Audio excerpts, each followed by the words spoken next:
오늘커의 당잠사입니다. 당신이 잠든 사이 전해진 소식들 확인해 보시죠. 어제 먼저 말씀드린 당잠사 화면부터 짚고 넘어가겠습니다. 어제 중화권 증시 우리나라 아시아도 마찬가지고 간밤 미증시도 다 이 안에서 움직이는 모습이었죠. 어제 말씀을 드릴 때 이 중국 이슈는 정치 불확실성 확대로 악재 요인이라고 말씀을 드렸고, 이 아래 나머지는 단기 호재 가능성 말씀을 드렸죠. 이제 일본도 그렇고 영국도 그렇고 우리나라도 그렇고 급한 불을 끈 수준이기 때문에 단기적으로 시장의 우려감을 완화하는 포인트 말씀을 드렸습니다. 요것 때문에 시장이 오른다면 이 아래의 영향 때문에 올랐다고 보시면 되겠고요. 시장이 상승폭을 줄이거나 빠지는 흐름이 나왔다 그러면 중국 이슈 때문에 그렇다고 보시면 되겠습니다. 하나하나 조금 더 자세히 들여다보겠습니다. 주말 사이에 중국 당대회가 폐막을 하면서 중국은 이제 시진핑 주석의 1인 독주에 모든 퍼즐이 맞춰져 있다라는 점 말씀을 드렸습니다. 이제 외신의 평가가 그렇게 나오고 있고요. 3연임은 확정이 됐습니다. 정식 출범은 내년 3월 정도가 되겠죠. 근데 여기에 인사들 구성을 보시면 그동안 속된 말로 시진핑 주석에게 입바른 이야기를 했거나 거슬리는 이야기를 했던 인물들이 다 빠졌습니다. 그리고 친시장 인물로 평가받는 리커창이나 왕양 등도 이번에 인물이 퇴출이 됐죠. 그리고 제로 코로나 옹호론자가 추가 기용됐습니다. 결국 앞으로의 방향성은 명확해지는 거죠. 봉쇄를 하고 지역 간 닫고 산업은 규제하고 공동무유 정책을 끌고 가는 이런 정책이 앞으로 더 강하게 드라이브 걸릴 가능성이 높습니다. 외신은 그렇게 보고 있는데요. 중화권 증시의 낙폭을 보셔도 그것을 한눈에 파악하실 수 있습니다. 그나마 외국인의 자금이 좀 적고 외국인의 영향력이 적은 본토 증시의 낙폭 1%, 2% 하락에 그쳤습니다. 그런데 외국계 자금이 많이 들어가 있는 홍콩 증시의 낙폭은 정말 그야말로 추풍낙엽처럼 떨어지는 모습이었습니다. 홍콩 항생지수가 6%, H지수가 7%, 종합주가지수가 6, 7%의 급락이라니요. 리먼 사태를 방불케 하는 하락세가 연출됐습니다. 자, 그렇다면 우리는 중국 시장을 안 사고 중국에서 이제 빠져나오면 되는 것인가? 그렇지 않다는 게 사실은 문제입니다. 중국의 경제라는 것은 사실 전 세계 경제 시장에서 수요적인 측면과 그리고 또 공급의 측면, 제조의 측면에서 결코 그 영향력을 무시할 수 없다라는 문제가 있습니다. 자, 일단은 이번에 자본시장의 장기 방향은 명확해졌죠. 이것은 나왔습니다. 다만 이제 우리가 바랄 것은 이 한 가지일 것 같습니다. 이것이 실물로 전이되는 그 충격파가 부디 급진적이지 않기만을 바랄 뿐입니다. 그런데 이런 잡음이 하나둘씩 지금 추가되는 모양새죠. 이제 미증시 안에서 ADR 주식이 모두 급락했습니다. 이제 미국 증시에 상장되어 있는 중국 기업들인데요. 핀테크 관련 기업들의 낙폭이 특히 두드러졌습니다. 20%, 10% 두 자릿수 하락률이 나타났고요.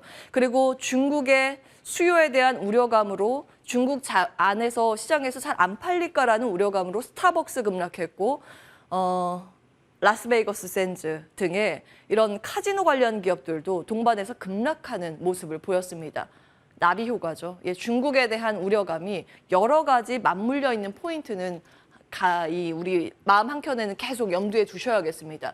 그리고 그것의 정점을 찍은 건 간밤 테슬라 이슈였습니다. 테슬라는 사실 그동안 전기차 가격을 올리기만 했었죠. 가격 결정력을 가지고 있는 기업이라고 평가를 받았습니다. 테슬라가 아무리 가격을 올려도 우리는 살 수밖에 없다. 수요가 더 탄탄하기 때문에 그런 자신감으로 테슬라는 그동안 가격을 올려가기만 했습니다. 그런데 이번에 처음으로 중국 시장에서 올해 깜짝 인하 발표가 나왔습니다. 최대 이 가격이 9% 정도 낮아진 건데요. 이것은 무엇을 의미하는가? 아직까지 일론 머스크는 이걸 부인하고 있습니다만 결국에 중국 시장 전기차 수요가 둔화되는 거 아닌가라는 우려감입니다.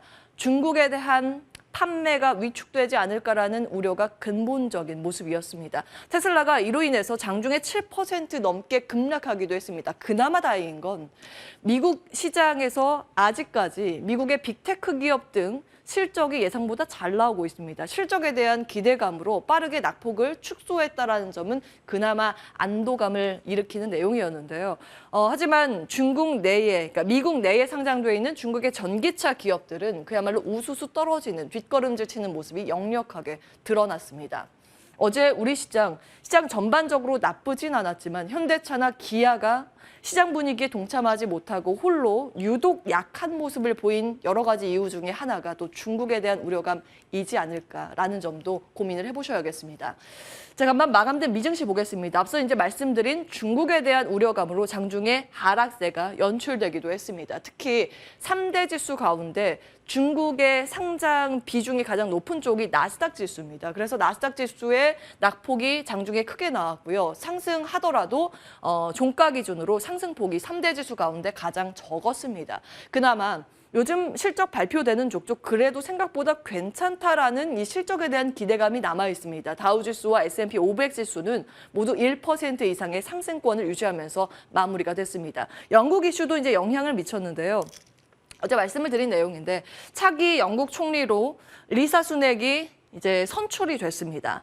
이 인물은 헤지펀드에서 과거에 근무를 한 이력이 있기 때문에 시장을 잘 이해한다고 평가를 받죠. 그래서 친시장적인 정책이 나올 것이라는 기대감에 한몫을 했습니다. 그 영향 바로 영국 10년물 국채 금리가 받아갔고요. 이 이슈가 전해지자마자 개장과 동시에 뚝 떨어지면서 안정된 흐름을 보였습니다. 금리가 하락하면서 안정된 모습을 보였습니다. 다만 아쉬운 부분은 이것이 미국의 국채에 영향을 미치진 않았다라는 점, 그리고 파운드화까지 동반 안정세가 나왔으면 훨씬 더 좋은 그림이 나왔겠지만 환율의 안정세까지는 이끌지 못했다라는 점입니다. 앞으로 이제 수넥이라는 인물이 어떤 정치적인 정책들을 발표를 하는지가 더욱더 중요해 보입니다. 이것은 좀 장기 관점으로 관전 포인트로 보셔야 되겠고요. 자, 이 안에서 조금 더 고민을 해볼 포인트, 여전히 반도체가 걸리고 있습니다. 미국에서 반도체 지수 6거래일 연속 상승 행진을 이어가고 있습니다. 필라델피아 반도체 지수가 또 상승을 했고 반도체 장비 기업인 램리서치도 동반해서 6거래일 연속 상승 행진을 이어가고 있습니다. 이 차트는 이제 보시기 쉽게 삼성증권에서 발간한 그 레포트 안의 차트를 가지고 왔는데요. 우리 시간으로 21일 기준 종가가 나와 있습니다. 이 이후에 연속 상승세가 나오면서 현재 종가 기준으로 봤을 때 저점 대비했을 때 무려 20% 이상 상승세를 시현하고 있다라고 이해하시면 되겠습니다. 과거에 실적 나왔을 때 정리해 드렸습니다. 램리서치, 어플라이드 머티리얼즈 등등. 지금 미국에서 반도체 장비 기업들이 모두 어닝 서프라이즈를 시현하고 있다는 점 말씀을 드렸죠. 그 이후에 연속된 장비주의 상승세 눈에 띈 상황입니다. 그렇지만 이것이 업황이 회복됐는가? 사실 아직까지 그렇지는 않습니다.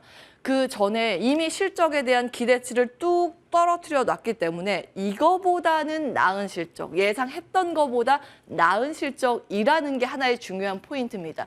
자, 그렇다면 업황은 아직까지 부진한 흐름을 이어가고 있습니다. 모두가 다 아는 사실이죠. 그럼 우리는 무엇을 보아야 하는가? 과거의 사이클을 참조해 볼까요? 지금 빨간 라인이 반도체 케이펙스 라인이고요. 파란 라인이 램리서치의 시가총액입니다. 보시면 늘 주가는 이 업황 사이클의 선행에서 움직여 왔습니다. 보시면 반도체 케이펙스의 고점이 여기에서 형성이 됐죠. 그런데 차트, 램리서치의 주가는 벌써 이 앞에서 형성이 됐습니다.